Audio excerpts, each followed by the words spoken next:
Welcome to the Intro to Phil Debate lecture. This is going to be primarily for LD, but most of this is also applicable to PF. Let's get started.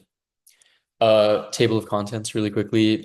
We're just going to be going over the basic structure of what a Phil framework looks like, and then we'll get into the two most common interactions you'll have in these debates. The first is your framework versus like a util NC slash utilaf. And the second would be versus a K. Okay.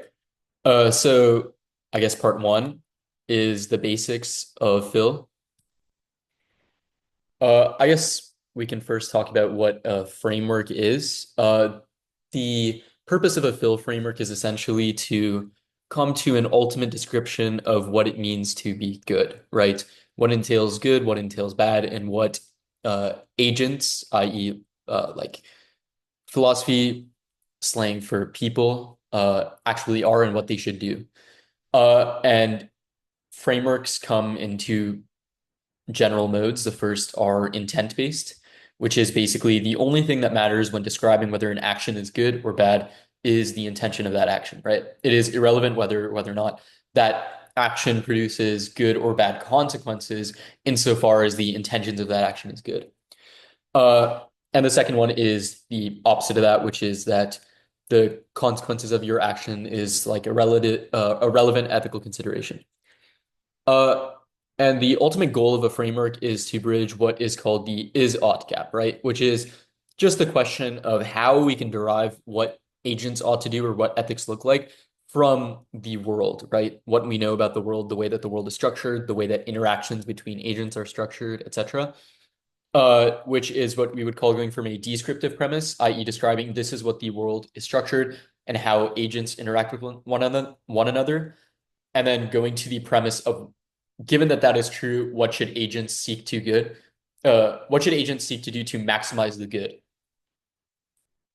Okay, so I guess this is going to be the main part of the lecture, which is just going over the structure of the framework, because understanding each part of this is going to maximize your chances of being successful with it.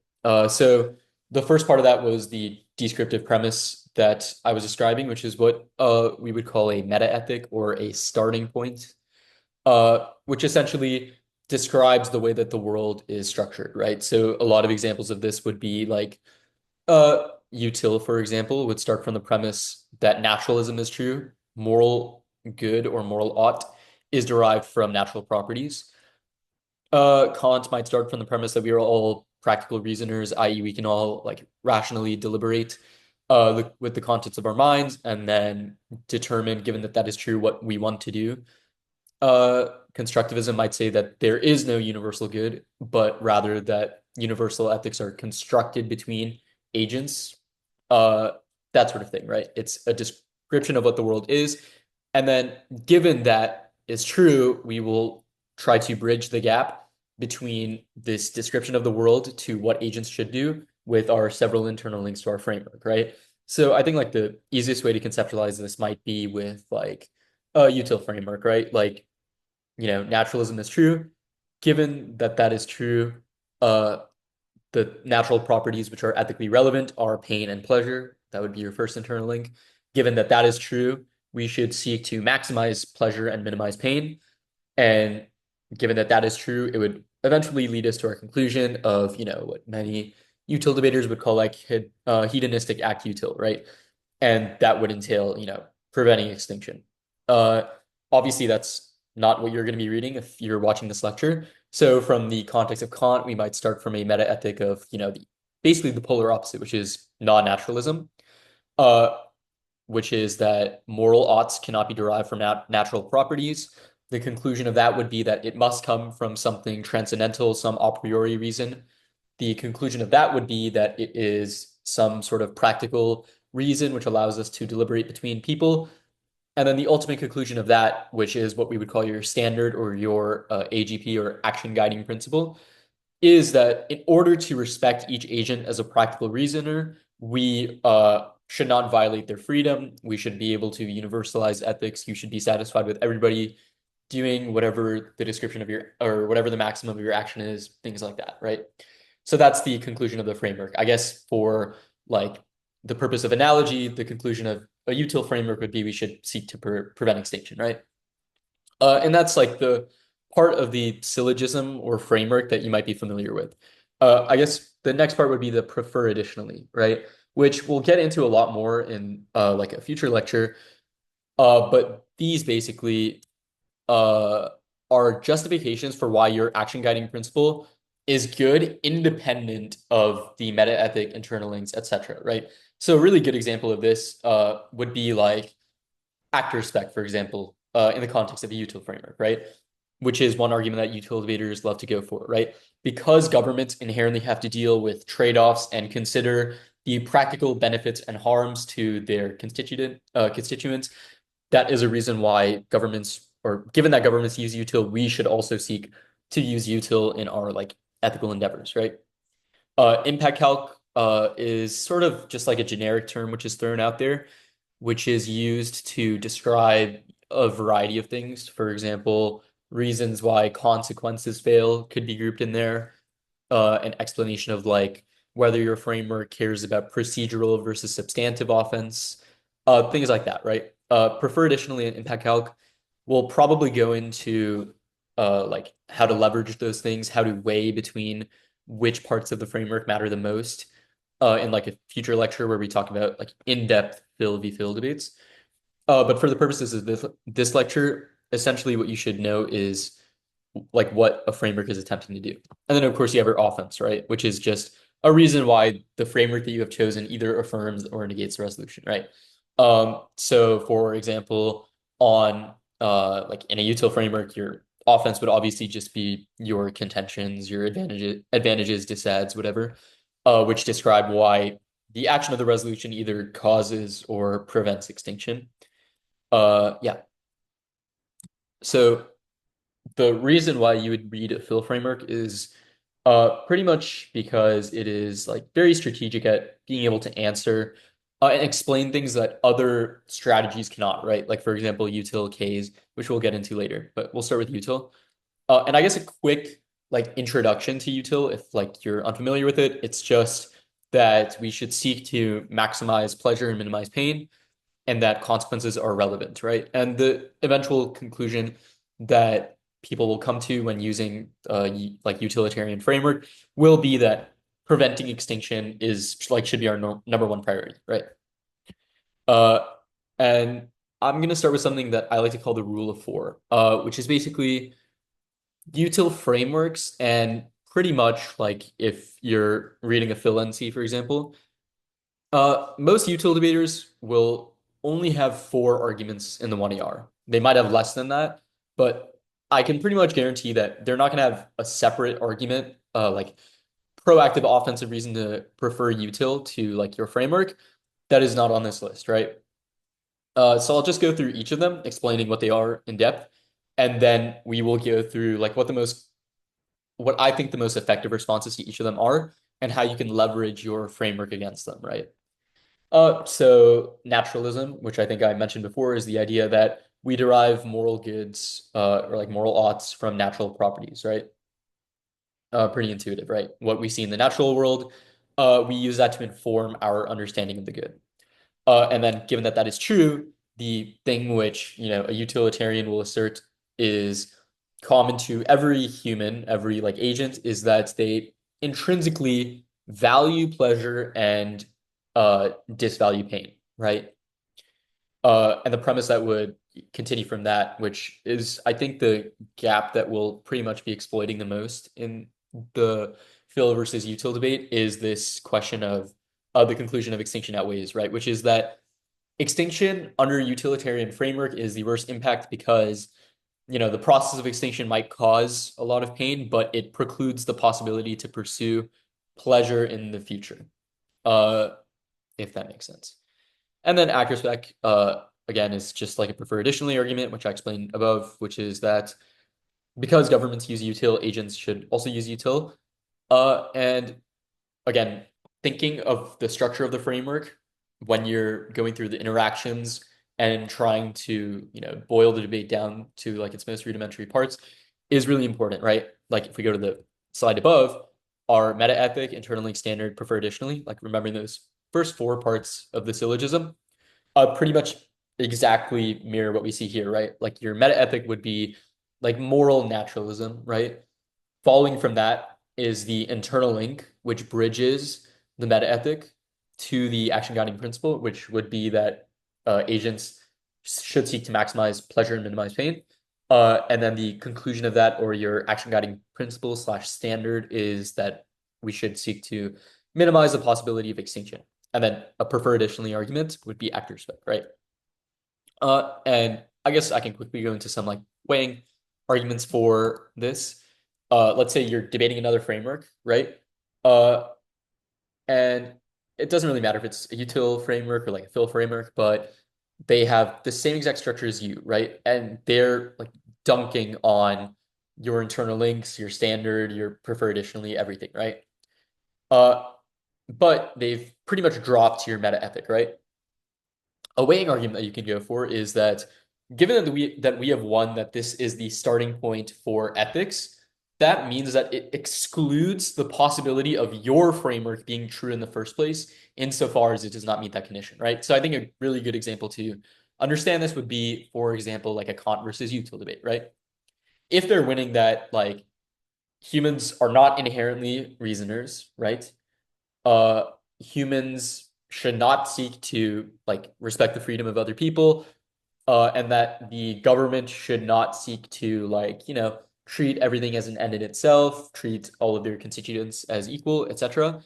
It looks like you've lost this debate, right? But if they're reading util and they've conceded your meta ethic, which says that non-naturalism is true, right? The idea that moral fact must come from non-natural properties, you can go for like a weighing argument that says the starting point of the framework should outweigh every other part of it because it explains where ethics come from, right? Which means that if we're winning that non-naturalism is true, it excludes the possibility of util being true in the first place, right? Which is like a probability argument.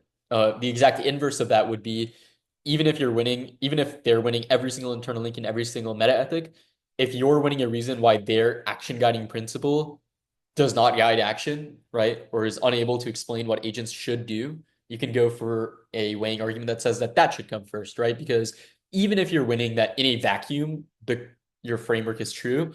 If we are winning a reason why agents cannot act on your framework, that should come first, right? Because that's the ultimate goal of what a framework is trying to do, right?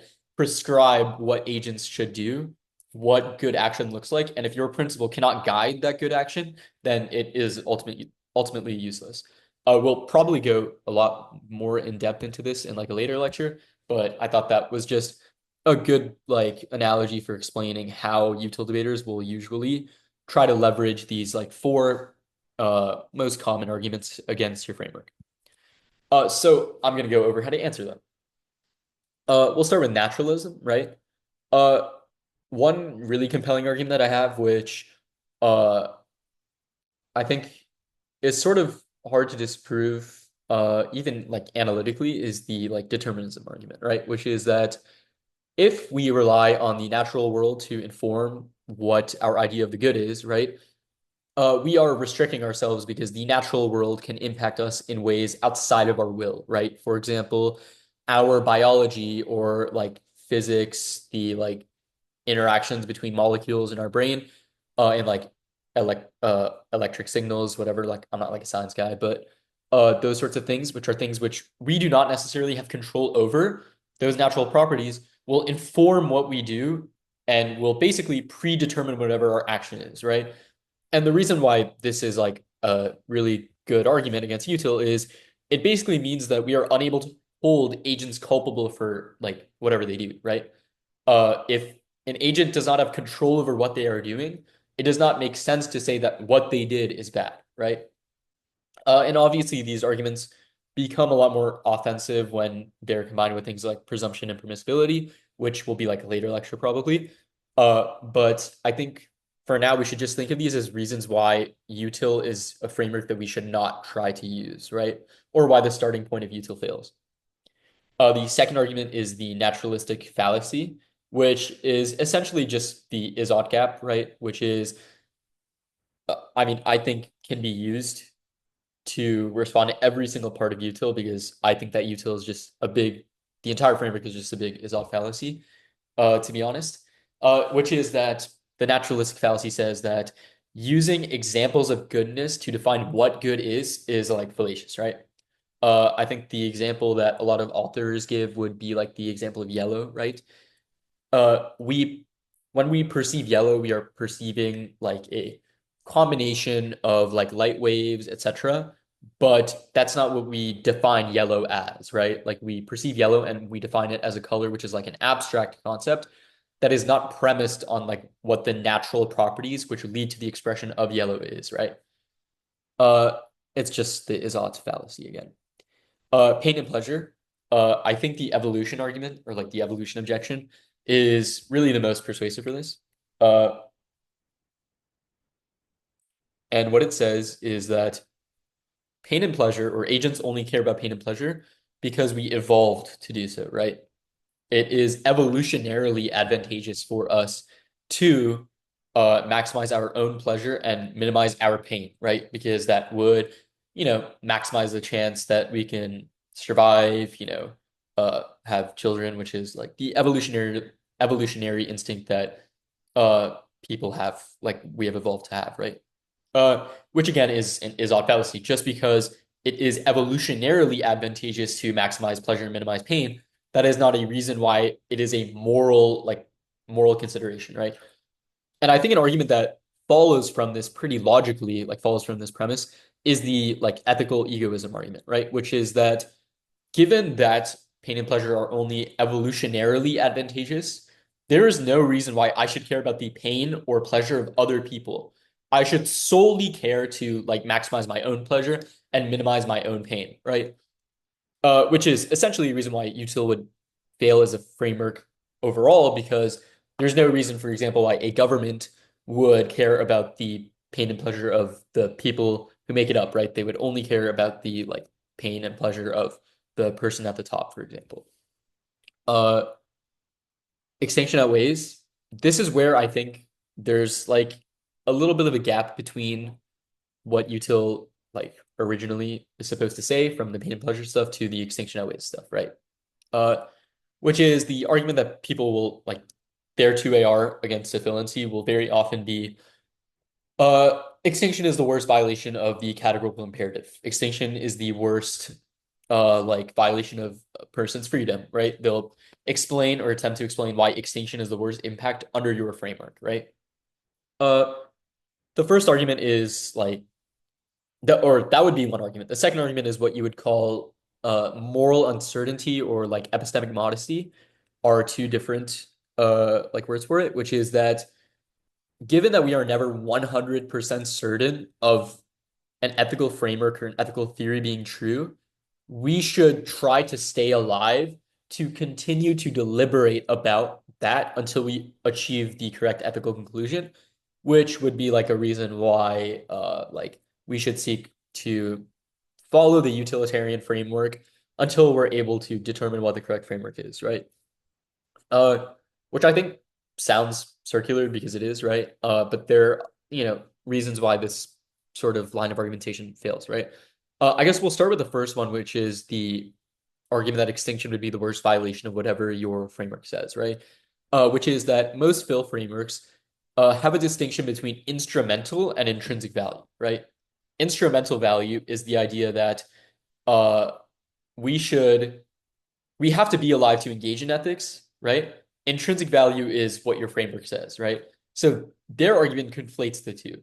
They say that maximizing the possibility to be alive to engage in your ethic is intrinsically good, but that is not what your framework says, right? Ethics are a question of what we do while we are alive, not a question of staying alive to follow those ethics, right? Those are two entirely different things.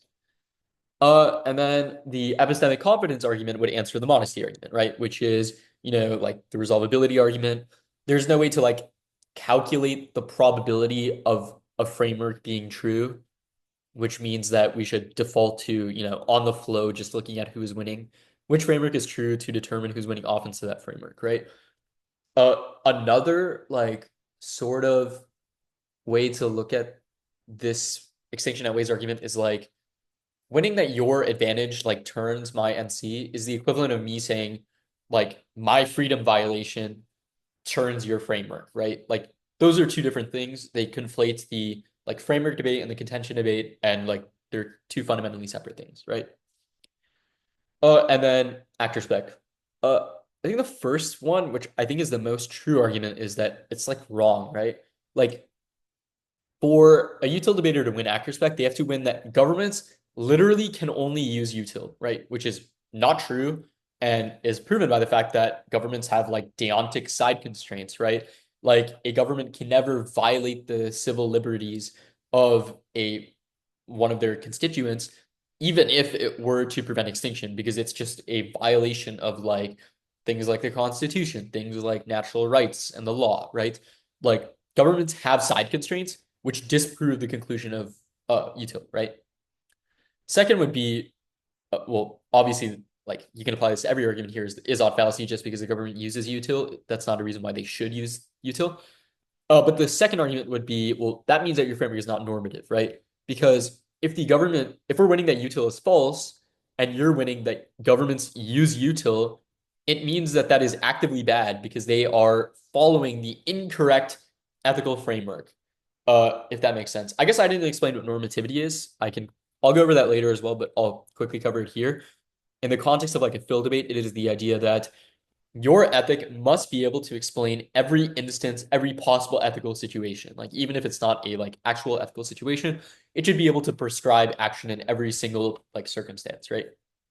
Which is sort of a litmus test for determining whether a framework can guide action in the first place, right?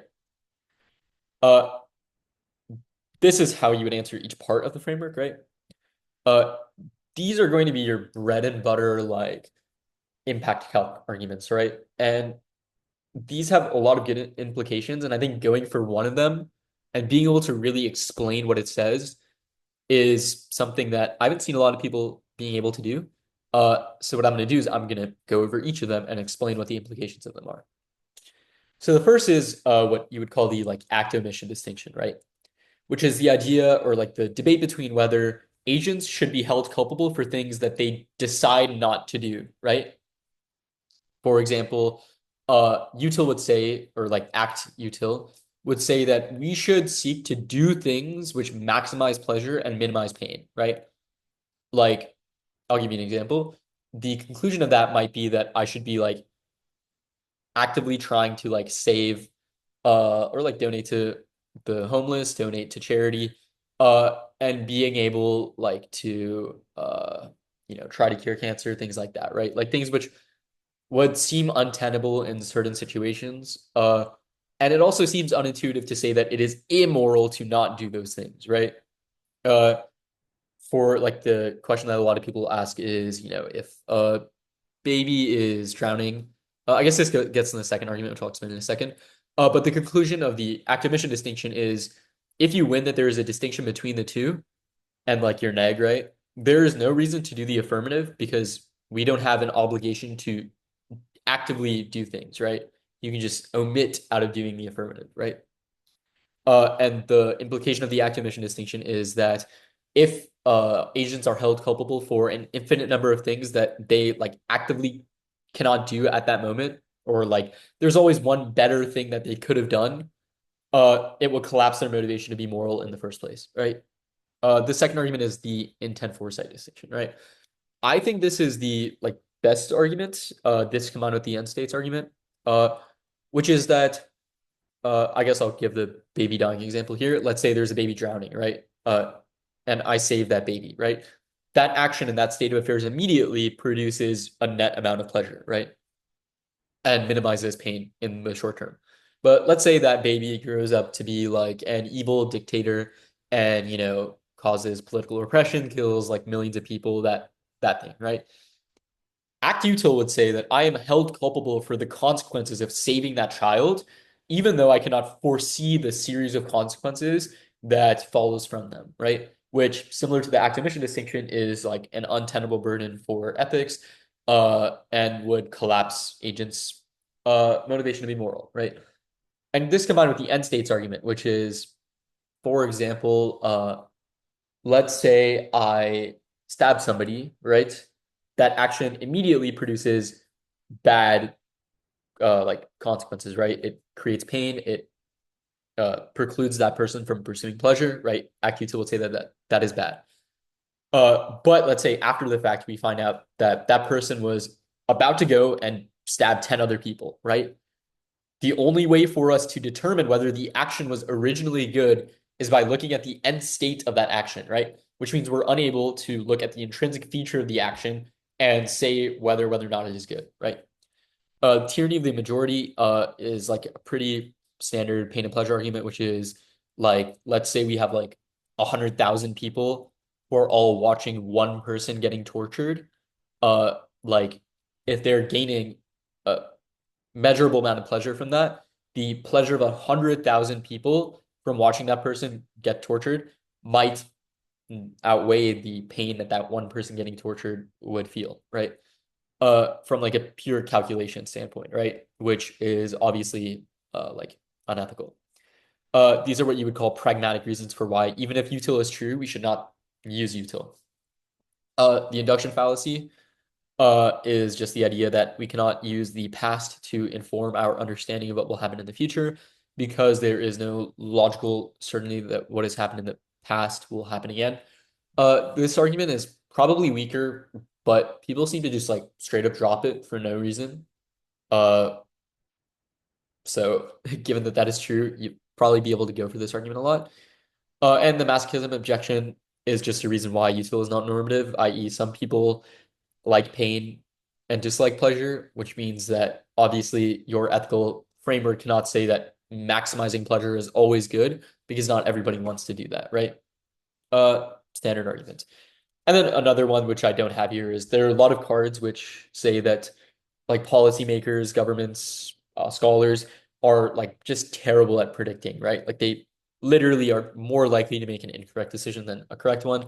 I think one is like Menad 05 from like the New Yorker, uh which interestingly enough, the guy who does the study, the I think his name is Tetlock, ends up concluding later that what he calls super forecasters and policymakers actually can predict consequences. So maybe for people who are answering Phil, keep that in mind. And then lastly, for answering the contention, the advantage, the disad, whatever, I would invest a little bit of time in looking into like impact turns, right? Because I think they're pretty strategic. If you're going to invest most time into Phil, you're probably not going to be reading policy positions, but it's good to answer every part of their framework, right? Uh, for example, Spark, I'm sure a lot of you are familiar with. Wipeout, again, these are strategic arguments because you know the prep disparity between you are only focusing on these strategies to answer a disordered advantage, and they have to answer these strategies, but also like every single other uh like just pure turn defense to their arguments, that sort of thing.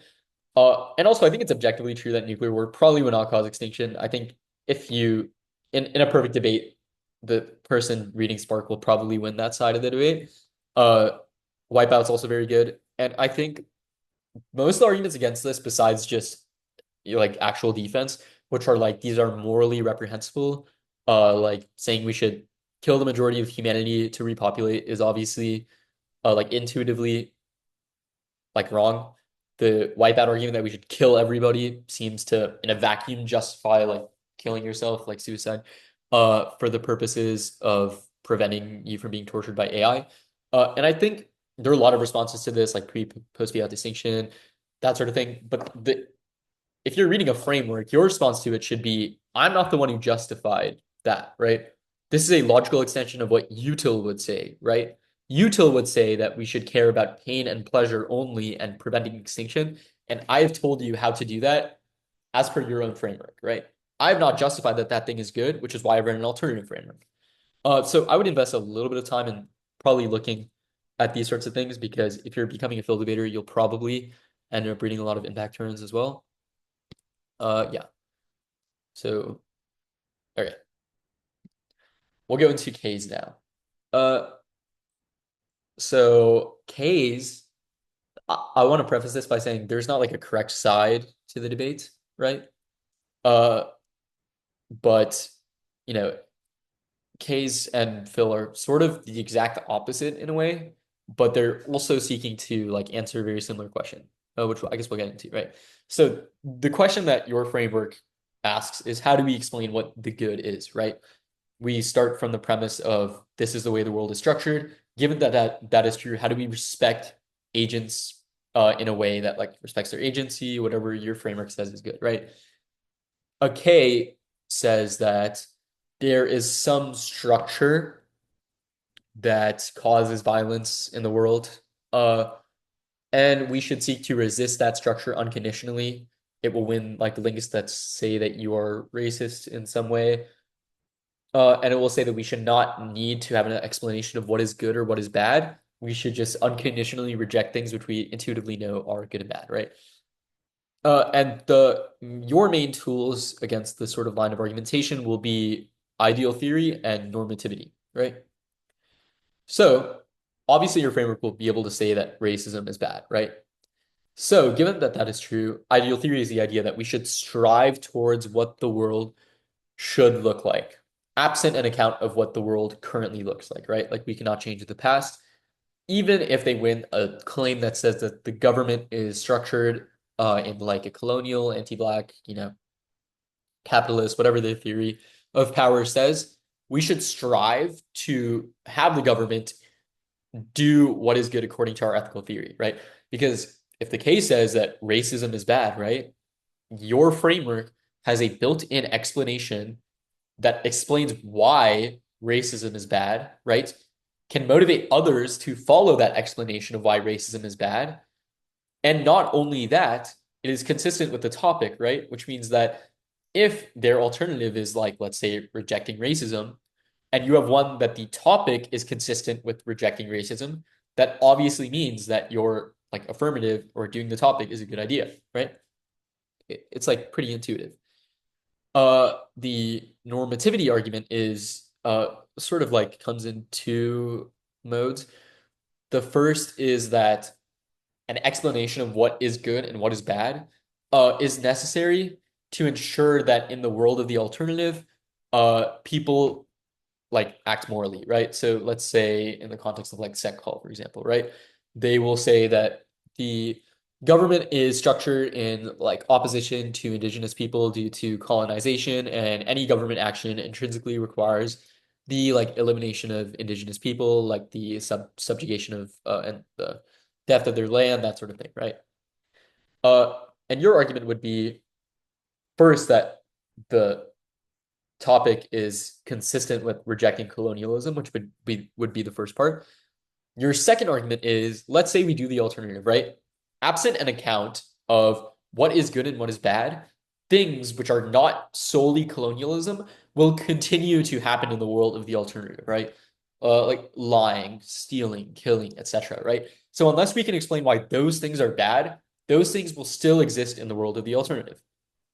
And the second would be, in order to even motivate the alternative in the first place, you need to be able to convince people that the alternative is a good idea, which requires an account of what good is in the first place, right? Uh, and their response to all of these arguments, right? I guarantee you this entire slide will be grouped and they will say we don't have to describe what is good and what is bad because we know that racism and colonialism, etc., are bad, right? And I think there's like an internal contradiction between this premise and their thesis claim, right? Their thesis claim is that the entire world is structured by like a racial structure, right? Or a colonial structure. I'm just using like racism and colonialism to explain this. They obviously will say other things, right? And but simultaneously, they will say that it is so incredibly obvious that those things are bad that we do not need an explanation of why those things are bad. I don't understand how that can be true, but it can also be true that the entire world and nobody seems to think that those things are bad because it's just happening all day, every day. And the government is structured in that way. A lot of cases will have like a psychoanalysis claim that says that every single person is intrinsically like motivated to eliminate whatever group their theory of power talks about. So how those two things can be true simultaneously does not make a lot of sense. And I think you should use these arguments and leverage them against the K to sort of expose that internal contradiction. Similar to like util, I'm going to go over the actual responses you should be making to every part of the K. A lot of these are not like specific to like Phil. A lot of these are just general arguments that every sort of AF should be making against the K. So I'll probably just go over the main Phil dense ones. The first one would be contextual responses to their thesis, right? And I think a good way to think about this is like if they say that US government is structured by colonialism, and every action that they take will seek to further colonialism, what you can say is based on what your framework says, that that idea of the world is fundamentally wrong. Like from the perspective of, let's say, like Hegel or like a constructivist framework, they would say that there is no universal account of a singular like subject, right? Which means that because the state is made up of people, right? And people are constantly changing over time, that intrinsic feature of the state cannot be like universal and it must be able to be overcome, right? Uh, and this will obviously largely depend on what your theory says, right? So I can't give like a lot of examples of that. But you should definitely look into a specific lit base that you might be interested in and sort of brainstorm the interactions between what that author or that literature's conclusion is against, the common Ks like Afro-pessimism, set call, that sort of thing. And then the other argument is like defense interns that actually respond to what their thesis claim is, right? So like progress is possible, Pascal's wager, like that sort of thing. Which are I'm not going to go into a lot because they're not really reliant on the philosophy heavy part of it. The links, you want to be making link turns, which are both contextual, i.e., like using your framework to explain why your framework link turns okay, which would just be an overview argument, which you should have against every K, which says, this is what their theory of power says is bad. Guess what? My framework explains why that thing is bad, right? Which means obviously the K is consistent with the F method, which I'll go when we get to the alt. The second is obviously just defense, like no link. We have not defended that sort of thing. Against especially like niche fill-offs, the links will usually be like pretty non-specific or just like straight up like they will not be able to coherently explain how the app links. Uh, so you should feel confident just being like, this is not what my app says. Like they clearly don't know what my app says, and then explain what it says, right? The alternative, there are like three modes of arguments you want to make. First are perms, right? Your perms should be like at the top of the K page, right? Like they should be the first thing that you do. And there are like a few of them. The first would be just like perm do both, which is, if I win that there is not a link, or I win a link turn which says that the project of the app is consistent with the alternative, that justifies doing the alternative and the affirmative, right? Pretty simple. Because they're not mutually exclusive. The second would be the permutation double bind, which I think becomes like especially effective when they don't have a topic link, right? Which basically says that uses the logic of their theory power against them, right? They say that this structure of colonialism happens all day, every single day, right? And it's embedded in every single thing that we do, right? Their alternative is either strong enough to overcome this structure that they have described, in which case, if it's so strong, it can overcome a structure that is happening every single day and has happened every single day since like the beginning of colonialism, then it obviously can also overcome the links to the F, right? In which case, the like material project of the F is good, right? Like you obviously have to have a net benefit to the perm. Or it is the case that the alternative is not strong enough to overcome that structure, in which case it cannot solve. The links are non-unique floating disads, which are simply just descriptions of the status quo rather than why the AF actively does something which is bad, in which case you would just vote AF because they have not won any unique offense, right? The third perm, which I've sort of explained above, would be permutation due to alt justified by the AF framework, right? Which is I want that my AF explains why your links are bad, why your theory of power is correct, which means if my framework is consistent with the project of the ult, that would justify permutation to the ult. The disads, again, I'm not going to go super in depth into these because they're not like fill heavy. These are just generic responses you'll make. But most of them are just like, against, just to give you some brainstorming ideas against decolonization. It might be like, other countries fill in, recolonize the land, like reactionary violence. The government will crack down with like F-35s and tanks, that sort of thing. And then no solvency is like similar vein, right? Just defense.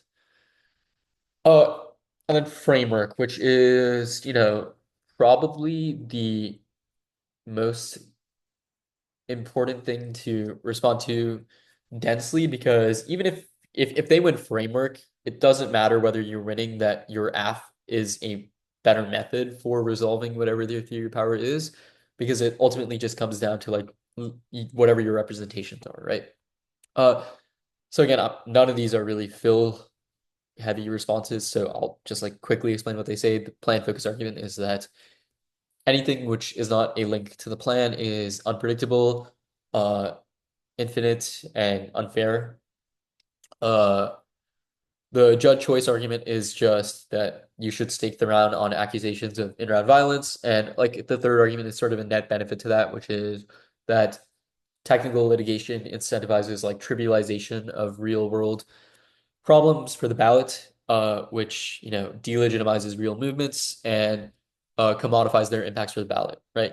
There are other net benefits to judge choice, which are like technical litigation incentivizes, gaslighting people into thinking that they're racist, impact turns for the ballot, that sort of thing. It also means that you can only call out racism if you're good at debates, uh, that sort of thing. The and then defense to it, which is just like debates don't shape subjectivity. Debaters double down when they lose. They update their blocks to become better at responding, not abandon years worth of prep, that sort of thing. I'm again not going to go super in depth into this, but this is just to look at what a K looks like structurally and then brainstorm how you can leverage your theory of the good against their K. And we obviously have like other random arguments, which this category is a little bit worse, but truth testing is a pretty legitimate argument, which is just that the affirmative's burden is to prove the resolution is true. The negative must prove the resolution is false, right? There are obviously like rules which I don't know if they like directly assert this, but they definitely hint at this. There are a litany of dictionaries which say that to affirm means to prove true and to negate means to prove false, which allows you to go for that like constitutivism weighing, which is that it is outside of the judge's jurisdiction to vote on any other argument. It has like a lot of implications. The first is that it takes out the alternative because the alternative just proves like an opportunity cost to the affirmative or something that would be hypothetically better than the affirmative, not that the resolution itself is wholly false. It would take out framework roll the ballot because it would prove that anything which is not a link to the plan is irrelevant, right? Links to reps are irrelevant, that sort of thing. They're just outside of the judge's jurisdiction to vote on. And they also set up really good 2ARs, right? And the two main 2ARs would be truth testing plus like a link turn, right? Like you can only affirm the resolution and like I guess you could think of it like impact filter, right? Like truth testing says the only relevant offense is offense related to the resolution, right? Once you have won that, it filters out all of their links down to only links to the resolution, right? Like topic links, right? Then that sets you up very well to go for a link turn to that topic link, right? For the rest of your 2AR. Uh, the other, a little bit like less stylish, less substantive way to go for truth testing would be going for like tricks in the 2AR, which are not, a lot of them are not actually like tricks the way that people describe them. Like I think index skills is a better argument than a lot of people gives it credit for, right? It really is like a contingent standard which is reliant on your theory, right? Like it's a reason why rejecting your framework makes weighing between ethical obligations incoherent, right? Which is a reason why if your framework fails, we cannot coherently weigh between ethical obligations, which justifies like any index affirming, right? Uh, but I think if you're getting into Phil, you should like probably not be reading these arguments, especially because a lot of people seemingly just refuse to vote on them by virtue of them having like a bad rep. Kondo logic, the idea that uh okay, this argument actually is better against K's, right? You can say that if the US is a good actor, then it should affirm the resolution or take the action of the resolution, right? In conditional logic, denying the antecedent, which would be the part that says that the US is a good actor, and proving that the US is a bad actor proves the consequent true, which is that we should affirm the resolution, which again is becomes a better argument against K slightly, but again, like I would probably steer clear of this category for now. Uh, and then the resolution as value statement is just a trick that people go for against like ontology or like theory of power arguments. Links to the state, for example, which will be they will say the resolution does not ask whether the United States should do something, but rather, given that the United States is doing something, is the thing that they are doing a good thing, right? Which would be, it's just a question of whether the principle of, like, I'll use the TOC topic, for example, whether the principle of investing in nuclear energy is good, not whether the United States doing that thing is good, right? Which would like no links to the state.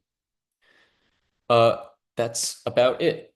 I guess overall, field debate is comes down to like two things. The first would be knowing your literature, right?